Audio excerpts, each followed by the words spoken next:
안녕하세요. 비욘드 시청자 여러분. 요즘 날씨 너무 좋죠? 단풍도 들고 날씨도 시원해서 이 짧은 가을 나들이도 많이 하시고 좋은 날 보내시길 바랍니다.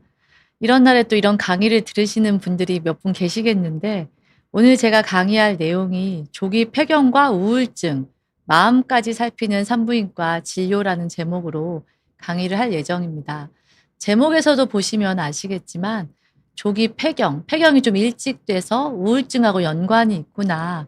이런 거를 이미 제목에서 강의 다 끝난 것 같아요.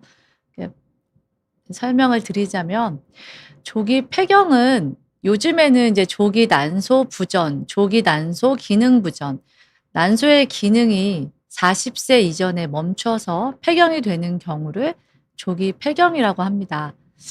조기 폐경은 보통 한 1%에서 발생을 하는데 요즘에는 진단을 더 많이 받아서 그런지 2%에서 5%까지도 발병을 한다고 알려져 있습니다.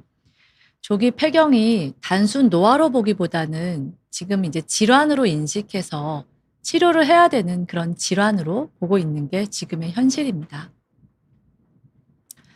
그렇다면 우리가 조기 폐경은 진짜 우울증 위험을 높일까?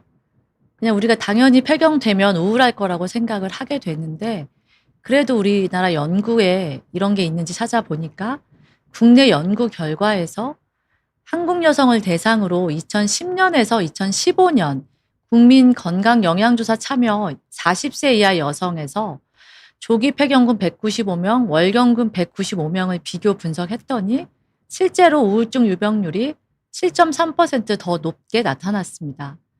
우리나라에서도 확실히 조기 폐경한 경우에 우울증의 위험이 더 높은 것이 알려졌고 또한 북미 폐경학회 연구 결과에서도 조기 폐경된 경우에 정신 건강에 미치는 영향을 수치화한 연구 결과를 발표했는데 우울증이 3.3배, 불안 장애가 4.9배, 조기 폐경에서 조금 더 높게 나타난 것으로 보였습니다. 결국에는 이런 모든 것은 폐경이라는 게 결국 난소 기능이 멈춰서 에스트로겐이라는 여성 호르몬이 안 나오는 것이기 때문에 에스트로겐 결핍이 결국에 우울증과 불안 장애를 유발하는 주요 원인이 될 것으로 분석을 하고 있습니다. 결국 그러면 왜 에스트로겐은 우울증을 유발할까? 우리가 결국 그 에스트로겐의 생물학적 기전을 알아야 되는데 에스트로겐이 단순 생식기관에만 작용하는 생식 호르몬이 아니라 결국 뇌에도 작용을 하는 호르몬이라고 보시면 되겠습니다. 뇌의 특정 지역, 특정에 과하게 작용을 한다고 볼 수는 없지만 전체적으로 에스트로겐은 보조작용으로 신경 보호 호르몬 역할을 하고 또 에스트로겐 수용체가 뇌 전체에 이제 분포를 하면서 이런 것들이 우리의 이제 신경에 작용을 하게 된다고 할 수 있는데 결국에는 폐경이 되면 이런 에스트로겐이 굉장히 감소하게 되죠. 그러면 이것이 결국에는 우울증 발생을 일으키는 가장 중요한 요소라고 보면 되겠습니다. 결국에는 뇌의 여러 부위와 신경 전달 물질 시스템에 영향을 미쳐서 원래 평소에 에스트로겐이 있을 때는 이게 신경 보호 호르몬이자 신경 조절 인자로 작용을 하게 되는데 이런 것들이 이제 부족해지면 결국에는 뇌유래 신경 영양인자를 감소하게 되고 세로토닌 기능을 저하시키면서 우울감이나 불안, 수면 장애를 일으킬 수 있게 됩니다. 또한 우리가 뇌에는 에스트로겐 수용체가 있다고 말씀을 드렸는데 우울증과 관련된 기분 조절 영역이 있어요. 특히 해마나 편도체, 전두엽 피질 등 여러 영역에 분포하게 되는데 이 수용체가 이제 에스트로겐을 같이 이제 작용을 하게 되면 우리 이제 기분을 조금 세로토닌도 증가시키고 우리 기분을 좀 좋게 유지하는 그런 작용을 한다고 할 수 있습니다. 결국 이제 세로토닌이라는 게 우리 이제 굉장히 이제 감정을 좀 조절하는 그런 호르몬으로 알려져 있고 이런 세로토닌 수용체의 발현을 증가시키면 결국 세로토닌 합성 요소의 활성을 촉진하고 세로토닌 재흡수도 막 억제되면서 시냅스 내에 세로토닌 농도가 증가하게 됩니다. 그런데 우리 폐경은 결국 이 에스트로겐이 감소하는 거잖아요. 그러면 이 세로토닌 기능이 저하되면서 우울감이나 불안, 수면 장애를 유발할 수 있게 됩니다. 또한 우리가 신경 전달 물질 중에는 뭐 노에프네프린이나 도파민 이런 것들이 있는데 이런 것들 대사나 활성에도 영향을 주게 돼요. 결국 노에프네프린이나 도파민은 뭐 주의력이나 인지 기능, 우리가 쾌감, 도파민 막 굉장히 많이 올라갔어. 이럴 때 우리 굉장히 쾌감을 좀 많이 느끼게 되는데 그런 거 기능과 관련이 되어 있어서 에스트로겐이 부족하면 결국 이런 카테콜라민 시스템의 불균형을 초래하면서 우리가 무기력해지고 의욕 상실 등 우울 증상이 심화될 수 있겠습니다. 결국에는 이제 여러 가지 요인이 다 있으면서 결국에 에스트로겐이 뇌유래 신경 영양인자와 같은 중요한 성장 인자의 발현도 촉진하고 신경 가소성, 결국 신경이 다시 회복되는 거잖아요. 이런 가소성 유지와 신경세포 생존에 기여를 하게 되는데 이런 것들이 이제 부족하게 되면 결국에 해마의 신경 발생을 저해하면서 우울증 병태 생리에서 중요한 부분을 차지하는 해마 위축과도 연관이 된다고 할 수 있겠습니다. 물론 우울증 자체가 이런 것도 영향을 주지만 조기 폐경도 에스트로겐 감소가 되면서 이런 것들에 영향을 줄 수 있다는 부가적인 요인이라고 보시면 되겠습니다. 또한 우리가 굉장히 많이 듣는 것 중에 하나 뭐 항산화, 항산화 그런 말씀 많이 들으시죠? "노화는 항산화하면 훨씬 노화가 좀 덜 오게 된다." 이런 말씀 많이 들으시는데 에스트로겐이 강력한 항산화 작용과 항염증 작용을 하기 때문에 요런 것들이 이제 뇌세포를 보호하는 작용을 하게 되는데 결국엔 이게 결핍되니까 산화 스트레스가 증가하고 만성 염증을 유발하게 되면서 이것 또한 뇌의 기능을 떨어뜨리면서 우울증의 위험인자 기전 중에 하나로 지금 생각을 하고 있습니다. 또한 그 외에도 우리가 뭐 수면이나 그 일주기 리듬에 교란이 올 수가 있는데 예를 들면 뭐 안면 홍조나 야간 발한 이런 것들이 있다 보면 수면의 질을 심각하게 저하시키고 이런 것들이 만성적인 수면 부족 또 일주기 리듬에 막 그 혼란을 일으키면서 이 자체가 우울증 발생에 직접적으로 우울증 발생을 일으키기도 하고 또한 우울증이 생겨서 수면 장애가 생기기도 하고 두 개가 좀 양쪽으로 서로 왔다 갔다 하는 그런 작용을 하는 것으로 보면 되겠습니다. 또한 우리가 이제 스트레스를 받게 되면 실제로 뇌에는 시상하부하고 뇌하수체라는 게 있고 그게 우리가 생리할 때는 시상하부, 뇌하수체 난소축이고 스트레스를 받을 때는 시상하부, 뇌하수체 부신축이라고 하는데 우리 여기가 이제 과활성화되다 보면 부신에서 코티졸이라는 스트레스 호르몬이 이제 많이 나오게 되면서 결국 스트레스가 많이 받게 되고 우울증이 악화되는 그런 작용을 하게 됩니다. 결국에는 우리가 이제 만성 스트레스를 받고 에스트로겐이 이제 부족해지고 그러다 보면 스트레스 반응을 조절하는 뭐 시상하부, 뇌하수체 부신축을 과도하게 자극하니까 아까 말씀드린 대로 결국 코티졸과 같은 스트레스 호르몬이 계속 분비가 증가되고 이것이 결국에는 또 세로토닌이나 노에피네프린 같은 신경 전달 물질 시스템에 부정적인 영향을 끼치게 되고 또 이게 해마의 위축도 가속화하여서 결국 이런 것들이 모두 다 같이 작용을 해서 우울증 발생에 기여를 한다고 보시면 되겠습니다. 이제 이런 거는 직접적으로 에스트로겐이 뇌에 끼치는 영향이라고 본다면 실제로 폐경 자체가 이제 사회적, 심리적으로 굉장한 스트레스가 될 수 있는데 우리가 이제 40세 이전에 폐경이 된다는 게 굉장한 스트레스인데 실제로 20대, 30대도 있으시거든요. 그럴 때 물론 우리가 조기 난소 부전, 조기 폐경 자체가 완전히 뭐 불임이다. 아예 임신이 안 된다. 이렇게 말을 할 수는 없습니다. 실제로 가끔씩 배란이 되면서 임신이 되는 경우도 있어서 5%에서 많게는 10%까지도 임신이 되는 경우가 있기는 합니다. 하지만 실제로 임신 자체가 굉장히 좀 힘든 상황인 거는 맞기 때문에 본인은 임신할 수 없다는 것에 대한 상실감이 굉장히 크게 됩니다. 우리가 살면서 임신을 할 수 없는 것과 임신을 하지 않는 거는 굉장히 차이가 있습니다. 실제로 뭐 '아 난 원래 애기 안 가질 건데 뭐 임신 안 하면 어때?' 이런 거랑은 상관없이 내가 자율적으로 내가 안 하는 것과 아예 할 수 없는 거는 굉장히 큰 상실감이기 때문에 이런 것들이 이제 심적 충격으로 다가오고 정체성 혼란으로 다가오는 경우가 굉장히 많고, 또 우리 이제 폐경 자체에서 오는 증상, 뭐 안면 홍조라든지 수면 장애, 또 성기능 저하 같은 그런 증상 때문에도 굉장히 스트레스를 받게 될 수 있습니다. 이런 것들이 또 당연히 우울증으로 연결될 수 있겠죠.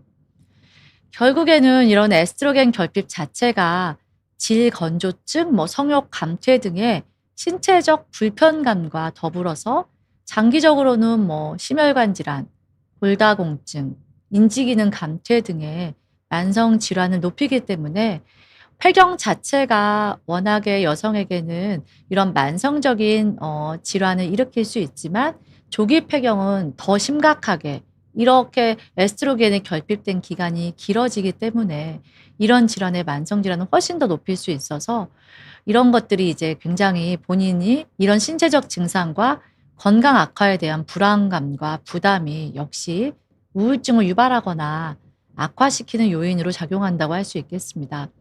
예전 같으면 우리가 생리 안 하고 뭐 폐경이 되더라도 잘 모르고 넘어가면 그냥 그러려니 할 수도 있겠지만, 사실 이제 굉장히 우리가 건강에 대한 관심도 많고 오래 살다 보니까 이렇게 조기 폐경 된다면 본인한테 어떤 영향을 끼칠지에 대한 두려움이 굉장히 많게 되고, 실제로 그걸 또 본인이 그 노화를 직접 몸으로 당해 보면 그게 굉장히 부담으로 다가오는 게 사실입니다.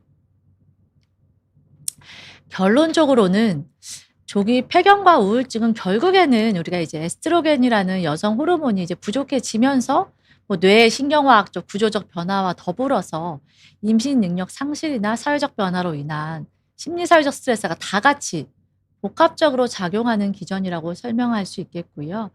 결국 조기 폐경 환자에게서 가장 필요한 것은 호르몬 치료와 함께 심리적, 정신적 지지가 필수적이라고 할 수 있겠습니다. 결국에는 우리가 이제 보통 제가 저번에 이제 폐경에 대한 강의도 했었는데, 보통 우리가 평균 폐경 연령이 50 정도로 보면 뭐 49에서 52세까지 다양하긴 하지만 그래도 평균 50까지로 본다면, 우리가 호르몬 치료에 이제 절대적 금기증이 뭐 유방암이나 혈전증 그런 금기증이 아니라면 최소한 폐경 연령인 50세까지는 호르몬을 보충해 주는 것이 필요하겠습니다. 이것은 선택이 아니라 필수적인 치료라고 보시는 게 좋겠고요. 이렇게 치료를 해야 뭐 골다공증이라든지 심혈관 질환을 예방할 수 있고, 또한 우울 증상도 개선하는 데 훨씬 도움이 될 수 있고, 그 외에도 뭐 인지 기능이라든지 피부의 콜라겐이라든지 뭐 여러 가지 장점이 훨씬 많기 때문에 당연히 치료를 하는 것을 목표로 하고 있습니다. 또한 우리가 이제 굉장히 조기 폐경은 결국엔 치료를 언제 하느냐, 언제 진단을 받느냐 이런 게 굉장히 중요한데, 결국에는 조기 폐경이라는 걸 진단을 받아야 약도 처방받을 수 있는데, 생리가 조금 이제 불규칙해지면 생리가 없으면 요즘엔 대부분 산부인과에 오기는 하는데, 아주 가끔 원래 생리가 좀 불규칙했던 사람이 있잖아요. 사실 뭐 다낭성 난소 증후군이라든지 그런 요인 때문에 워낙에 생리가 불규칙한 분들은 생리가 없으면 그냥 그게 원래 그러려니 하고 이게 진단을 받으러 올 생각을 못 하는 경우도 있습니다. 물론 당연히 다낭성 난소 증후군도 진료를 받아야 되는 게 맞지만, 그런 경우에도 이제 생리가 불순하거나 그런 경우에 다 산부인과에 오셔서 적절한 시기에 진단을 받고 적절한 시기에 치료를 받는 것이 당연히 필요하겠고, 또 여기서 우리가 주의할 거는 호르몬 치료 자체가 우울증 약을 대체하는 것은 아닙니다. 하지만 우울감을 조절하는 데는 필수적이에요. 실제로 우리가 우울증으로 진단하는 것은 어차피 정신과에서 진단을 할 일이지만, 우울감은 우리가 한 2주 정도, 2주 이상 막 계속 우울한 굉장히 심한 우울감이 지속된다면 그건 이제 정신과에 뭐 진료를 받아야 되겠지만, 그냥 단순히 약간의 우울감이 있다면 그건 호르몬 치료가 굉장히 도움이 될 수 있으니까 당연히 호르몬 치료를 받는 것을 추천을 드립니다. 조기 폐경이라는 게 말이 너무 안 좋죠. 조기 난소 부전도 그렇고. 그런데 어쩔 수 없이 가끔 우리가 그 이제 원인을, 아까 제가 원인을 참 설명드린다 놓고 못 드렸는데, 그 원인이 굉장히 궁금하잖아요. 실제로 조기 폐경 왜 오나. 근데 아이러니하게도 조기 폐경의 원인은 정확하게 알려져 있지가 않습니다. 그래도 찾아본다면 뭐 유전적 요인, 또 뭐 자가 면역 질환, 그리고 뭐 환경 호르몬, 또 뭐 다른 여러 가지 요인들이 있을 수 있고, 그다음에 외부적인 요인으로는 뭐 그 난소 수술을 받거나 뭐 항암을 하거나 방사선 치료 같은 거를 하는 경우가 있다고는 하지만, 실제로는 원인을 모르는 경우가 훨씬 많아서 진단을 받는 대부분의 여성이 갑자기 본인이 폐경이라는 거, 이제 기능이 떨어졌다는 걸 알고 굉장히 좀 충격을 받게 됩니다. 그래서 산부인과와, 또 만약에 우울감이 좀 오래 지속된다면 저희가 정신의학과 협진을 통해서 치료를 하게 되고, 생활 습관의 개선은, 이거는 사실 제가 늘 느끼지만 기본은 언제나 어디나 통하는 것 같습니다. 결국에는 잠 잘 자고 잘 먹고 운동하고, 이 세 가지가 어디에나 통하는데, 결국에는 우리가 이제 몸을 회복하는 데는 수면이 굉장히 중요하거든요. 근데 폐경 자체가 수면을 잘 못 이루게 되고, 또 우울증이 있으면 수면을 잘 못 이루게 되니까 몸을 위해서는 결국에 이 세 가지가 잘 이루어져야 된다. 그런 이제 통합적인 관리가 필요하다는 말씀을 드리면서, 결국에는 마음까지 살피는 산부인과 진료라는 게 참 이렇게 와닿지는 않으시겠지만, 저는 이제 제가 그 폐경 환자를 많이 보다 보니까 결국에는 조기 폐경은 단순히 뭐 우리가 호르몬 치료만 해서 되는 그런 상태라기보다는, 여러 가지 환자하고의 관계가 이제 하면서 우리가 환자분의 마음, 뭐 진짜 우울감이 있는지 그런 것도 다 체크를 하게 되고, 필요하다면 저는 이제 정신과 협진해서 정신과 치료도 받게 되고, 또 환자분이 치료를 이제 우리가 폐경, 그러니까 평균적인 폐경 연령까지 호르몬 치료를 한다면 실제로 그렇게 몸에 이제 우리가 만성적인 질환의 예방을 하는데 크게 도움을 받을 수 있고, 또 임신 자체도 아예 안 되는 것은 아니기 때문에 떨어지긴 하지만, 또 난임 클리니까 그런 도움을 받는 것이 여러 가지로 필요하다고 할 수 있겠습니다. 제가 오늘 강의는 여기까지고요. 질문을 좀 받도록 하겠습니다. 김미님, 갱년기로 인한 우울증이란 일반 우울증이랑은 많이 다른가요? 사실 우울증이 많이 다르지는 않겠죠. 근데 갱년기로 인한 우울증은 호르몬이 떨어지면서 뭔가 기분 조절이 안 되는 경우가 많은데, 이게 저는 일반 우울증이랑 많이 다른지는 사실 그건 정신과 선생님이 더 잘 알 것 같기는 합니다. 그런데 그 우울감이 그냥 좀 우울해요. 이제 이 정도로 한 2주 정도 지날 때 그 정도면 괜찮은데, 이게 이제 정말로 도저히 뭐 생활이 힘들고 일어나기도 싫고, 가끔 정말 극단적인 생각도 든다, 막 이런 경우도 꽤 있으시거든요. 그런 경우에는 정신과 치료를 받아야 되고, 그러니까 제가 이제 갱년기로 인한 거는 우울증보다는 우울감이라고 하는 게 더 맞을 것 같습니다. 근데 우울증이라고 하면은 이제 우울증이 여러 가지 요인이 있기 때문에 그냥 일반 우울증이랑 크게 많이 다르지는 않을 거는 같습니다. 아야아야네 님, 30대 후반인데 생리가 2-3 개월씩 건너뛸 때가 있어요. 이런 경우 바로 병원에 가야 하나요? 아니면 좀 더 지켜봐도 될까요? 조기 폐경은 아니겠죠? 실제로 저희가 이제 30대 후반의 생리가 2-3 개월에 한 번씩 건너뛴다면 실제로는 배란이 잘 안 되는 경우가 더 많겠죠. 당연히 이런 경우에도 산부인과 진료를 봐야 됩니다. 그래서 배란이 잘 안 되는 뭐 다낭성 난소 증후군이 있는지, 아니면 정말로 난소 기능이 떨어진 건지, 아니면 일시적으로 이제 그 당시에만 조금 이렇게 뭔가 그 스트레스가 과해서 그런 건지, 그런 거에 대한 평가는 산부인과에서 반드시 평가를 해 봐야 되고, 조기 폐경이라는 게 진짜 흔한 질환은 아닙니다. 제가 말씀드렸죠. 아까 1% 지만 실제 많이 봐도 100명 중에 5 명. 근데 100명 중에 5 명이 또 사실 적으면 적은 건 아니고, 저도 아주 드물게 가끔 이제 이런 겁을 주려는 거는 아니고, 25세 이런 환자분들이 왔는데 호르몬, 그때 이제 생리 안 한다고 하면 저희가 이제 호르몬 검사를 하게 되거든요. 그런데 이제 가끔 난소 기능이 떨어져 있어서 놀라면 바로 진단하는 건 아니기 때문에 저희도 또 2-3 개월 있다 다시 하고 다시 해 보기는 하는데, 가끔은 있기 때문에 꼭 당연히 산부인과 진료를 보시는 거를 추천드리고, 단순히 뭐 2-3 개월 생리 안 한다고 조기 폐경이라고 걱정할 필요는 전혀 없고, 이거는 진료가 굉장히 쉽습니다. 산부인과 오셔서 혈액 검사 해 보시면 어느 정도 예상은 하니까 산부인과 진료하시기를 추천드립니다. 불행한 바나나 님, 폐경이 오면 살이 갑자기 뱃살이 확 찐다고 하던데 왜 그런 변화가 생기는 걸까요? 뱃살만 찌게 하는 호르몬이 따로 있나요? 사실 뱃살만 찌게 하는 호르몬은 따로 없는데 에스트로겐이 우리가 내장 지방을 좀 안 찌게 하는 그런 효과가 있습니다. 그래서 오히려 폐경 전에는 우리가 살이 찌면 여성들이 배도 찌죠, 당연히. 하지만 남성에 비해서 우리는 허벅지나 엉덩이에 좀 살이 찌게 됩니다.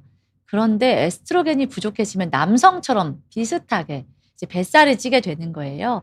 그래서 뱃살이 찌게 하는 호르몬이 있는 게 아니라 뱃살을 좀 덜 찌게 하는 에스트로겐이 이제 부족해져서 뱃살이 찐다고 생각하시면 되겠습니다. 그래서 우리가 폐경되면 살이 찐 거는 아닌데 체형이 바뀌었다고 하시는 분들이 꽤 많으세요. 예전 같지 않고 옷맵시도 안 나고 뭔가 배 이제 허리가 이제 통짜가 됐다. 물론 우리가 다 허리가 뭐 잘록한 사람이 있기도 하고 없기도 하지만 그래도 본인 체형 중에서는 확실히 폐경이 되면 배가 조금 살이 찌는 거는 있습니다. 호르몬은 결국 에스트로겐입니다. 알겠죠? 우주나무님이 폐경 후에도 성욕이 줄거나 통증이 생긴다고 하던데 이런 변화는 어떻게 관리해야 하나요?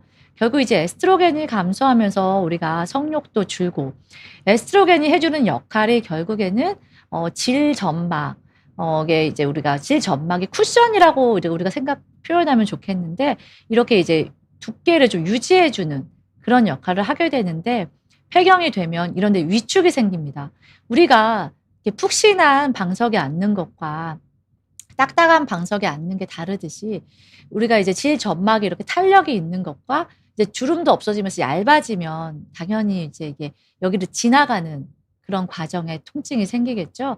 그래서 아프니까 성욕이 주는 게 더 크다고 볼 수 있는데 결국에는 이런 변화는 호르몬을 이제 복용하는 게 도움이 되고 또 국소적으로 여성 호르몬 연고나 아니면 여성 호르몬 질정제가 있는데 그런 거를 이제 계속 이제 질 내에 삽입을 하거나 연고를 발라주면 훨씬 덜 한다고 할 수 있겠고요.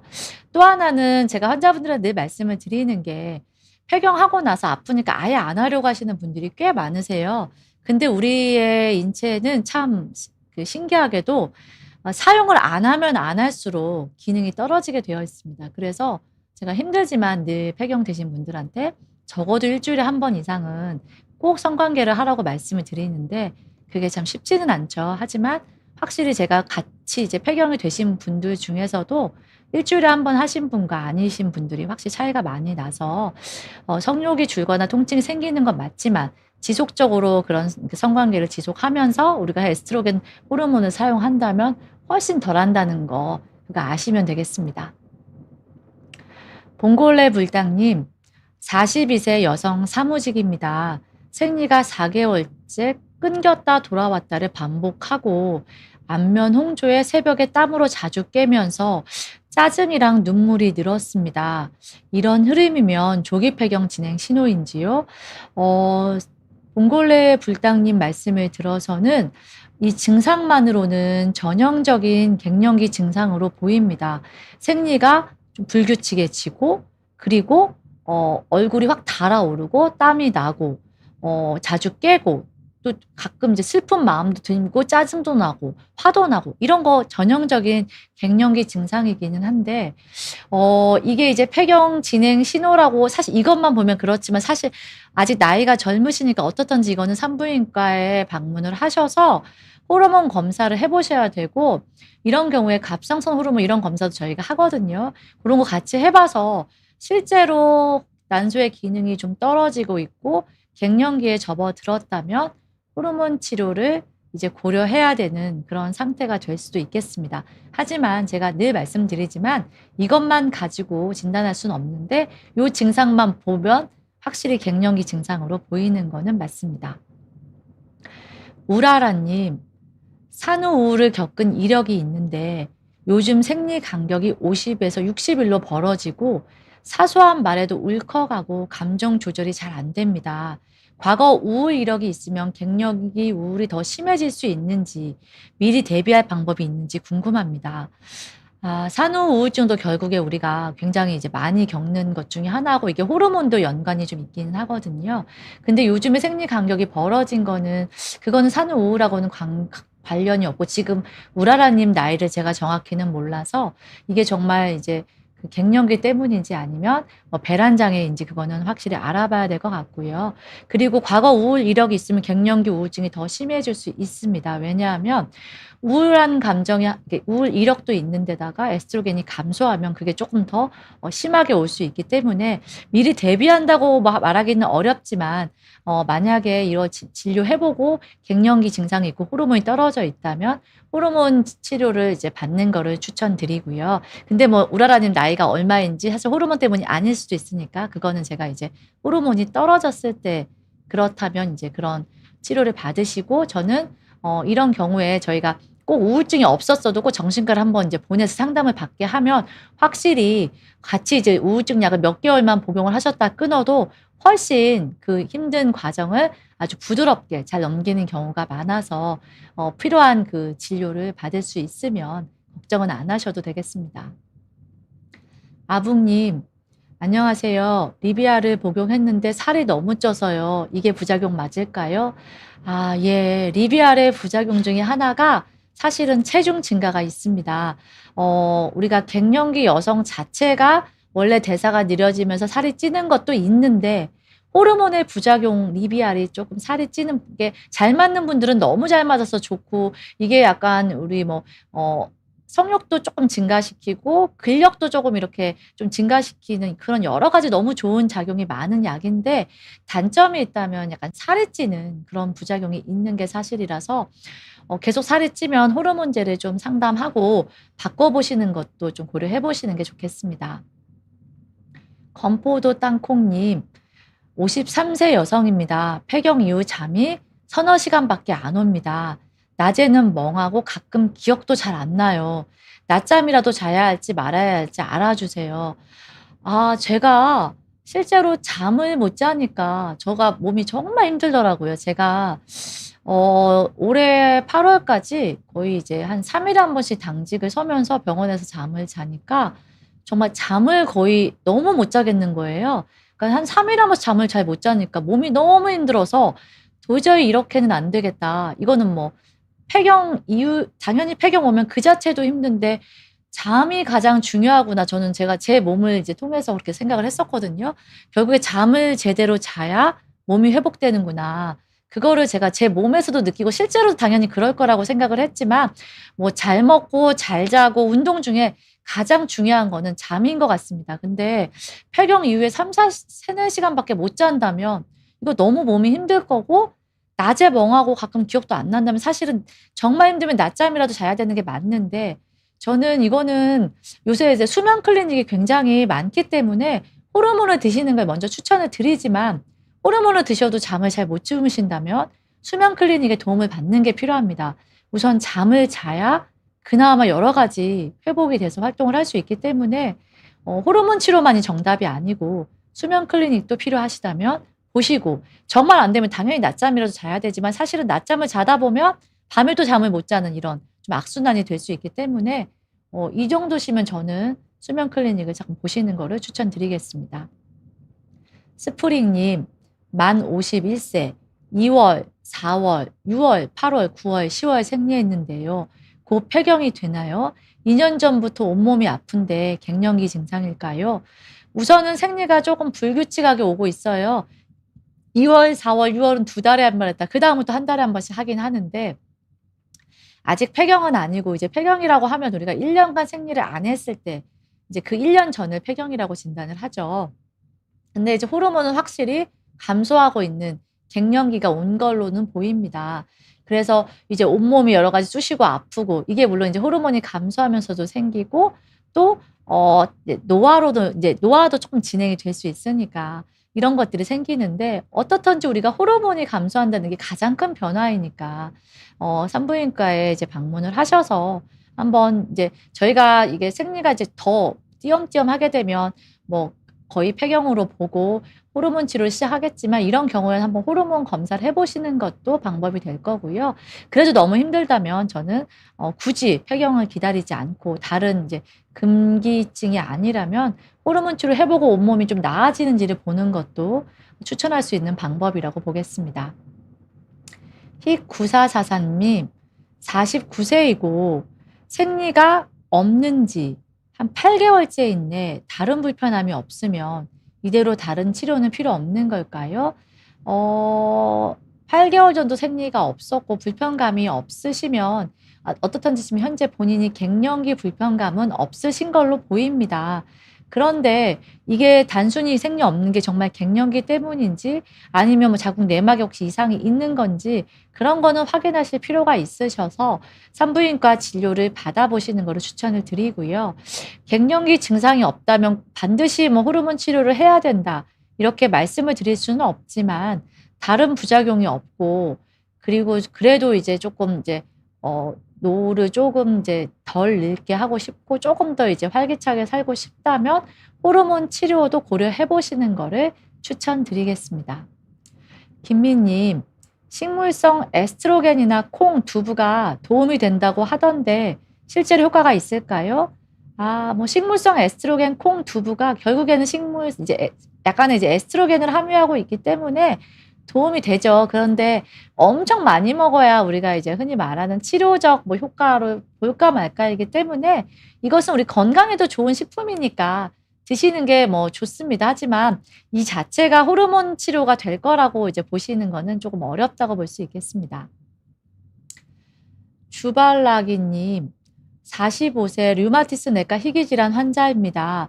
치료한 지 6년 정도 됐는데 이번 연도 들어서 짜증이 많이 나고 덥고 욱하는 정도가 심합니다. 생리가 원래 규칙적인데 몇 달간은 불규칙적이었고 밤에 자주 깨서 화장실을 갑니다. 갱년기 폐경의 전조 증상일까요? 45세 류마티스 환자분이시면 자가 면역 질환이 있으신데 증상을 봐서는 생리도 불규칙하고 갱년기 증상도 있어 보이세요. 이렇다면 저는 산부인과에서 호르몬 검사를 해 보시고 호르몬 치료를 받으시는 게 도움이 될 걸로 보입니다. 물론 뭐 유방암이 있는지 뭐 다른 질환 그러니까 우리가 호르몬 치료에 금기증이 있는지는 검사는 해 봐야 되겠지만 류마티스 환자분은 오히려 호르몬 치료가 류마티스 자체에는 도움이 되기 때문에 산부인과에 방문하셔서 이런 증상이 좀 완화되는지 호르몬을 복용해 보시는 거를 추천드리겠습니다. 우유빛깔 찰나나 님, 62세입니다. 관절 여기저기 아프고 밤에 쥐가 나며 잠이 설칩니다. 마그네슘을 먹어야 하나요? 스트레칭을 한다면 언제 하는 게 좋습니까? 이거는 제가 어 어 산부인과 쪽 영역으로 말씀드리기는 좀 힘들기는 한데 관절 여기저기 아프고 쥐가 나면 마그네슘이 뭐 그냥 보조식품으로 먹을 수 있겠지만 글쎄요. 뭐 스트레칭하면 도움되고 할 텐데요. 여기저기 아프고 한다면 진료를 받아 보시고 이거는 산부인과라기보다는 뭐 신경과나 아니면 그 정형외과 진료를 받아 보시는 게 좋겠습니다. 그리고 나영 님, 저는 전보다 발을 더 시려워하는 것 같아요. 방 안에서 찬 공기만 느껴져도 그 느낌이 싫어서 양말을 신으면 나아져요. 혹시 갱년기 증상인가요? 40대 중년 여성입니다. 참 이게 어려운데요. 발 시려워하는 게 갱년기 증상으로 보기는 좀 어렵기는 한데 가끔 환자분들 중에서 이런 말씀을 하시는 분도 있기는 해요. 뭔가 예전과 다르다. 그런데 뭐 갱년기라고 하면 결국에 이제 호르몬이 떨어지는지 생리가 불규칙해지는지 이런 거를 조금 봐야 돼서 만약에 양말 신어서 나아진다면 양말을 신고 있는 게 도움이 되겠고요. 이 자체만 가지고 갱년기라고 말씀드리기는 어려운데 우리가 이제 갱년기라는 게 결국에 이제 40대 중반 40대 중반은 조금 빠르지만 어제 호르몬이 떨어지는 건 그때부터 있을 수 있으니까 이제 50대 정도면 이제 폐경이 된다고 할 수 있어서 그때가 우리가 이제 몸의 노화도 진행되고 호르몬도 감소하면서 사실 이때까지 느꼈던 내 몸이 아닌 경우가 많이 있습니다. 저도 오늘 아침에 이제 제가 출근을 하는데 그런 적이 없었거든요. 그냥 가만히 있다가 갑자기 지하철 내려 가지고 에스컬레이터를 타는데 갑자기 왼쪽 고관절이 너무 아파서 걷기가 힘든 거예요. 이런 적은 처음인데 너무 힘들어 가지고 이제 진짜 오른쪽만으로 걸으면서 저도 이제 갱년기고 제가 여러 가지 좀 산부인과도 질환이 많아서 '그런 게 혹시 요인이 되나?' 이런 생각을 했었는데 조금 지나니까 나아져서 걷기는 했지만 이제 확실히 이제 노화가 오고 호르몬 떨어지니까 없던 증상이 생겨서 환자분들 말씀하시는 게 이해는 가지만 그 자체가 갱년기라고 말씀을 딱 드리기는 좀 어려울 것 같습니다. 건강 찾는 김영사님, 갱년기 이후엔 뼈가 약해진다고 해서 걱정이에요. 근데 어떤 분들 얘기 들으면 갱년기 때문이 아니라 갱년기가 올 나이가 골밀도가 약해지는 시기랑 겹쳐져서 그런 거라고도 하는데 어떤 게 맞나요? 인과관계가 있나요? 남성은 나이가 들면서 뼈가 조금씩 약해지겠지만 여성은 갱년기에 여성 호르몬인 이제 에스트로겐이 감소하면서 뼈가 현저하게 약해질 수 있습니다. 왜냐하면 이제 우리가 그 에스트로겐이 뼈에서 칼슘이 빠져나가는 거를 막아주는 역할을 해요. 그러면 우리가 이제 폐경 전, 갱년기 전에는 에스트로겐이 있으니까 뼈가 이제 좀 어느 정도 조금씩 칼슘은 나가겠지만 유지를 하게 됩니다. 그래서 일반적인 여성이라면 실제로 아주 이제 뭐 가족력이 있거나 아니면 다이어트를 심하게 해서 뭐 에스트로겐이 너무 감소되어 있는 여성이 아니라면 일반적인 여성은 뼈가 다 정상적이에요. 그리고 정상적인 골밀도를 보이기 때문에 우리가 폐경 여성 이전의 여성에게 골밀도 검사를 하거나 그러진 않거든요. 그런데 여성이 이제 갱년기가 오면 그때부터 여성 호르몬 에스트로겐이 감소하니까 뼈에서 칼슘이 빠져나가는 게 굉장히 급격하게 진행이 됩니다.